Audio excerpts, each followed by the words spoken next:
Dr. Lisa Rodriguez had been working on the Deep Space Station for 3 years now.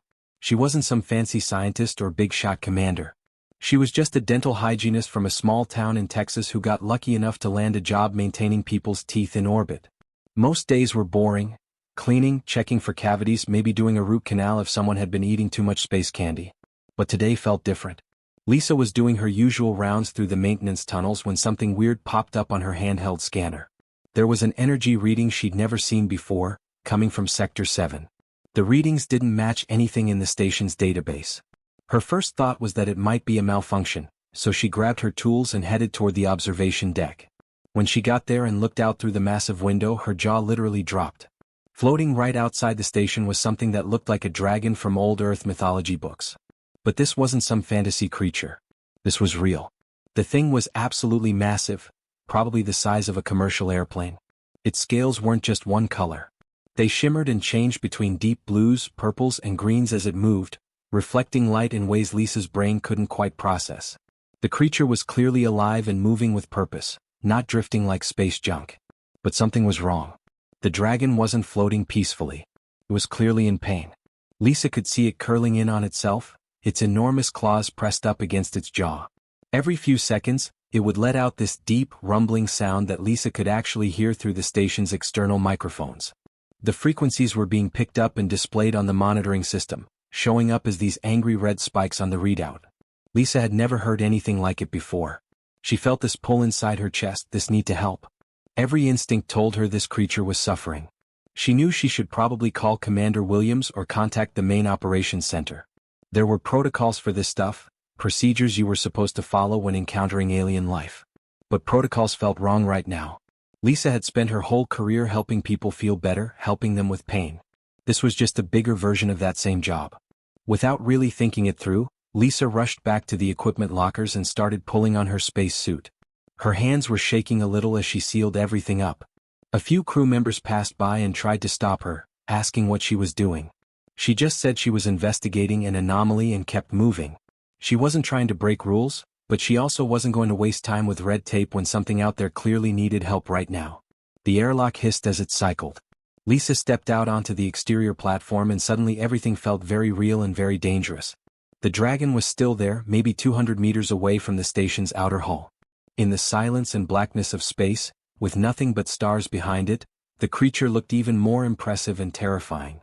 Lisa moved slowly, carefully, keeping her movements smooth and deliberate. She didn't want to startle it. As she got closer, the dragon's head swung toward her. For a second, Lisa wondered if she'd made a huge mistake. This thing had teeth bigger than her entire body. It could probably crush her without even noticing. But then something shifted in the way the alien was looking at her. The pain in its movements seemed to pause for just a moment, replaced by something like curiosity. It didn't attack. Instead, it just watched her. Lisa kept moving forward, speaking softly even though she knew the alien probably couldn't hear her voice through her suit and the vacuum. She was talking more for her own benefit anyway, calming her nerves. She could see now what the creature was dealing with. Its jaw was swollen on one side, and there was this dark, almost black spot visible on one of its massive molars. She recognized it immediately. That was decay. That was a really bad cavity. The dragon was sick. It had an infection in its tooth and it was suffering. That was something Lisa understood. That was something she knew how to fix. For the first time since seeing the alien, Lisa stopped being scared. She stopped thinking about protocols or what the commander would say. She was looking at a living being in pain and she had the skills to help it. She raised her hands slowly, trying to show the dragon that she wasn't a threat. Her dental scanner was still attached to her wrist, right there in plain sight. She held it out toward the creature's jaw, moving with agonizing slowness. The dragon didn't move away. Instead, it seemed to lean slightly toward her, almost like it understood what she was trying to do. Lisa took a deep breath and moved closer. Retry. Lisa moved her scanner slowly across the dragon's massive jaw, trying to get a clear reading. The device had been designed to scan human teeth, so it kept giving her error messages and weird readings. But as she moved it around, patterns started to emerge on her screen. What she was seeing made her eyes go wide. The dragon's tooth structure was nothing like anything in the medical databases. The teeth weren't made of regular calcium and enamel like human teeth. They appeared to be some kind of crystalline structure, almost like living gems. The alien's whole nervous system seemed to be connected to these teeth in ways Lisa didn't fully understand. But what was crystal clear, no pun intended, was that there was massive decay happening deep inside one of the molars. It wasn't just a simple cavity. This was serious infection, spreading through the crystal structure like cracks in glass. Lisa looked up at the creature's face and suddenly understood something was happening. She wasn't hearing words exactly, but she was feeling them. Images and sensations were flooding into her mind. She could feel the dragon's pain. It was like a constant throb, a dull ache that never went away. But more than that, she was getting impressions of the alien's journey. Somehow, through this telepathic connection, the dragon was showing her where it came from. The creature had been traveling through space for what felt like forever, moving from star system to star system. It had heard stories, rumors really whispered across the galaxy about a species on a planet called Earth. Humans. The dragon had heard that humans were different from most civilizations out there. They were good at fixing things. They were good at healing. They were curious and compassionate. The dragon had started searching for Earth, following old space routes and ancient star charts, hoping to find someone who could help with this growing pain in its jaw. The infection had been getting worse. Lisa could feel that from the telepathic connection too. The dragon was in constant discomfort, struggling to eat, struggling to sleep. Other alien species the creature had encountered didn't even want to help. Some wanted to study it like it was some kind of lab specimen. Others just ignored it completely. But the dragon kept searching, kept hoping, kept moving forward through the darkness of space. And then it found the human space station. Lisa's hands were trembling slightly as she pulled up her portable dental records on her scanner. She started comparing what she knew about human dental work with the readings she was getting from the alien's mouth. The crystal structure of the dragon's teeth was completely different from human teeth, but the principle was the same. There was decay. There was infection. And it needed to be cleaned out and sealed before the infection spread through the creature's entire system. The problem was obvious though. Lisa's dental tools were designed for human mouths. The biggest drill she had could fit maybe a quarter of the way into one of this dragon's molars. Her scaling tools were made for delicate human gums, not whatever was making up the alien's jaw structure. The materials she used for filling cavities were designed for teeth maybe 2 centimeters across, not massive crystalline structures the size of her head. She should have gone back to the station. She should have called for help. She should have contacted the commander and got the whole scientific team involved. That's what any reasonable person would have done. But Lisa looked at the dragon's face, really looked at it, and she saw the suffering there.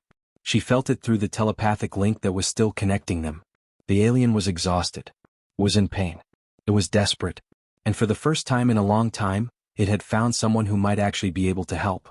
Lisa made a decision that would change everything. She wasn't going back inside. Not yet. She was going to figure out how to do this herself. She started working through the problem in her head. The station's main medical lab had all kinds of materials and equipment. She could improvise. She'd done it before in smaller ways, fixing broken tools, creating makeshift solutions when proper equipment wasn't available. This was just bigger. Way bigger. But the principle was the same.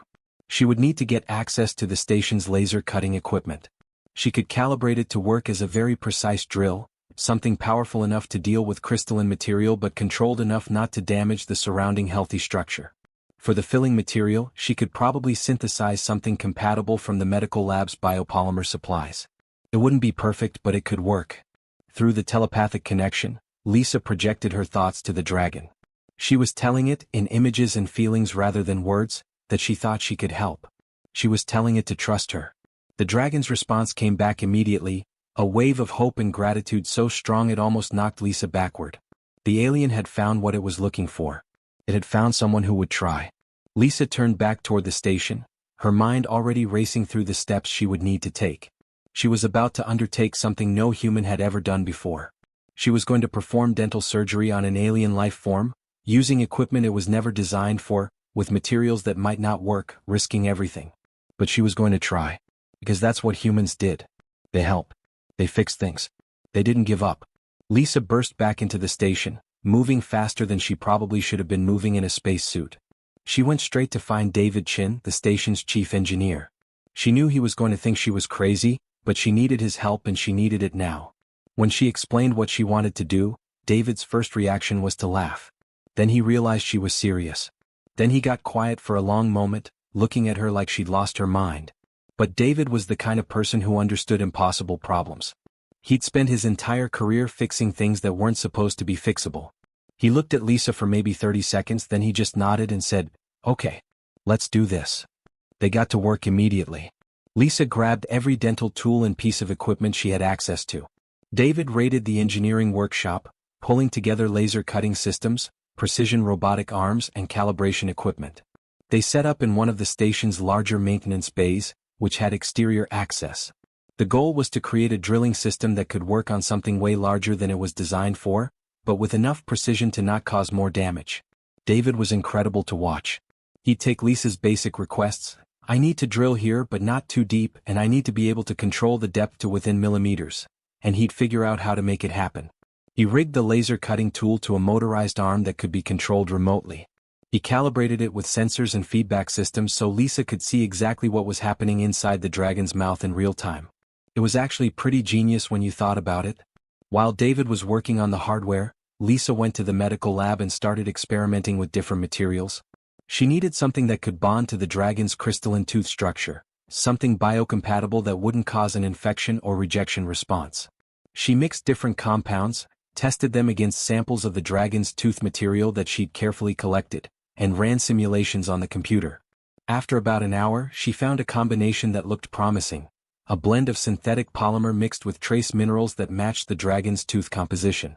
By the time they had everything ready, it was late at night on the station. Lisa and David made their way back out to where the dragon was still waiting. The alien hadn't moved. It was still in the same position, still in pain, but it was waiting. Trusting. That hit Lisa hard. This creature didn't know her. It didn't know if she was competent or if she'd make things worse. But it trusted her anyway. Lisa suited up one more time and moved to position herself at the dragon's jaw. David stayed in the control room inside the station, ready to operate the drilling system remotely based on Lisa's instructions. Through the telepathic link that had been growing stronger, Lisa projected calm and confidence to the dragon. She was telling it what was about to happen, preparing it for the sensations it would feel. When she gave the signal, David activated the laser drill system. The precision robotic arm moved into position with smooth, controlled movements. The laser activated with a soft hum, and it started cutting into the decayed section of the dragon's tooth. Lisa watched through her magnified visor as the system worked, removing the infected crystalline material layer by careful layer. And then something unexpected happened. The dragon's telepathic signals suddenly exploded in Lisa's mind, but not with pain. It was with memories. Ancient, powerful memories. The dragon was showing her its homeworld, a planet with crystal mountains that stretched into purple skies, oceans that glowed with bioluminescent life, cities built from living stone. She saw the dragon as it had been centuries ago, flying through those skies, young and healthy and full of joy. But she also saw what happened to that world. She saw the slow decay, the environmental collapse, the poison spreading through the atmosphere. She saw the day the dragon had to leave, watching its dying homeworld from orbit, knowing it could never go back. She felt the weight of that loss, the loneliness of being the last of something beautiful. The procedure took 8 hours straight. Lisa stood there the entire time, barely moving, guiding David through each step. The laser would cut, Lisa would check the depth, communicate adjustments, and they'd continue. It was the most focused, intense work Lisa had ever done in her life. Her muscles ached. Her eyes were tired. But she never wavered. During those 8 hours, the dragon remained completely still. It trusted Lisa completely. Even though the procedure had to be uncomfortable, even though there were vibrations and sensations the alien had never experienced before, it didn't move. It didn't panic. It just lay there and let a small human from Earth work on its massive crystalline tooth. When the decay was finally completely removed, Lisa was sweating inside her suit. But the hardest part was done. Now came the filling. She carefully applied the biocompatible material she'd synthesized, using precision tools to pack it into the cleaned cavity. The material bonded with the crystalline structure almost perfectly, hardening into a smooth, stable seal that should hold for years. As she applied the final layer, the dragon's telepathic signals shifted again. This time they carried something pure and simple: gratitude. Relief. The pain was gone. For the first time in a long time, the alien wasn't suffering anymore. Lisa slowly stepped back from the dragon's jaw, absolutely exhausted but completely satisfied. She had just performed the most important procedure of her life. And she had done it perfectly. Lisa was still standing outside the station, absolutely exhausted but feeling this incredible sense of accomplishment. The dragon's jaw was healed. The infection was gone. She'd done something impossible. She was already thinking about heading back inside, getting out of her suit, maybe grabbing some water and collapsing for about 12 hours. Then everything went wrong. The alarms started blaring so loud that Lisa could hear them even through her suit's audio systems. Red warning lights began flashing all over the station's exterior. Through her helmet's communication system, she heard David's voice, panicked and urgent. "Lisa, get back inside now. We've got a situation." She didn't waste time asking questions. Lisa started moving back toward the airlock as fast as she could in the bulky space suit. But as she moved, she looked up at the star field above the station. And she saw it. A ship was decloaking. Not a small ship. A massive warship that seemed to appear out of nowhere, materializing against the backdrop of stars like something from a nightmare. The vessel was enormous, easily 3 times the size of humanity's space station. Its hull was dark and angular, covered in what looked like weapons ports. As Lisa watched, those weapons ports began to glow with an ominous blue light. The ship was powering up its weapons systems. Inside the station, Commander Tyler Washington was in the command center, trying to figure out what the hell was happening.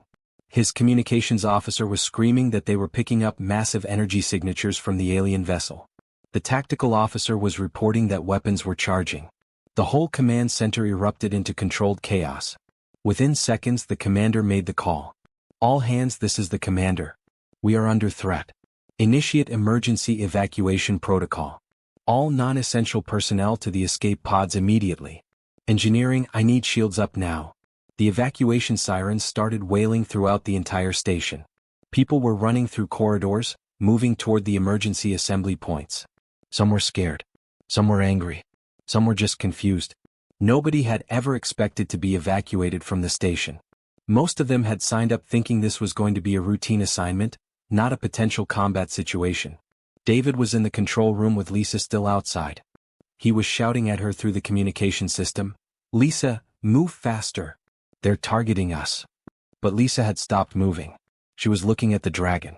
The massive alien creature had suddenly become very agitated. Its telepathic signals were flooding into Lisa's mind in a way that was almost overwhelming.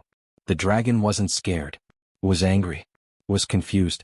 And it was sending out signals of its own, powerful transmissions that were being broadcast toward the approaching warship. Lisa suddenly understood what was happening. The dragon species had detected their companion's location and arrival on the human station. They'd probably been tracking the dragon's journey across space. And when they saw it had made contact with an alien species they didn't know or trust, they jumped to the worst possible conclusion. They thought the humans had captured their friend. They thought the dragon was being held prisoner. The warship began accelerating toward the station, weapons still charging. This was about to become a real battle. And then the dragon did something extraordinary. The alien's transmissions became even more powerful, more urgent. It was broadcasting at full strength toward its own people's warship. Lisa could feel the intensity of it through their telepathic link. The dragon was screaming at its own species in its native language, using frequencies and patterns that Lisa's human ears couldn't process but her mind could somehow understand. The dragon was telling them the truth. Through the telepathic connection, Lisa felt the message the dragon was broadcasting. It was describing what had happened. The dragon was telling its species about the journey, about being sick and in pain, about finding the human space station. It was describing how the humans could have ignored it. They could have attacked it or captured it or studied it like a specimen. But instead they'd helped. A small human female had risked her own life to heal a creature she'd never met before. The human had asked for nothing in return. No payment. No treaties. No demands. Just pure, simple help because something was suffering. The dragon's message was one of gratitude and peace. For a long moment nothing happened. The warship was still charging toward the station. The weapons were still glowing. Lisa was frozen outside watching this play out, unable to do anything but witness it. Then, slowly, the warship's weapons systems began to power down. The blue glow faded from the weapons ports.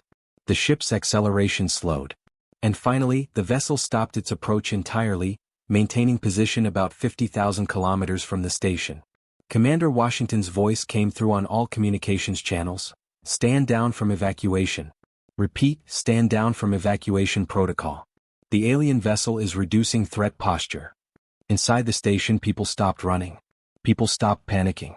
Everyone just stood there, processing what had just happened. Lisa was still outside, watching the dragon and the warship in this strange, silent standoff. Through the telepathic link, she could feel the dragon communicating with its own people. There was something being negotiated. Something was changing. The dragon was telling its species about humanity, about what humans were capable of. And the warship was listening. For the first time since the alarms had started blaring, Lisa took a full breath. She had no idea what was about to happen next. But somehow she knew that everything was about to change.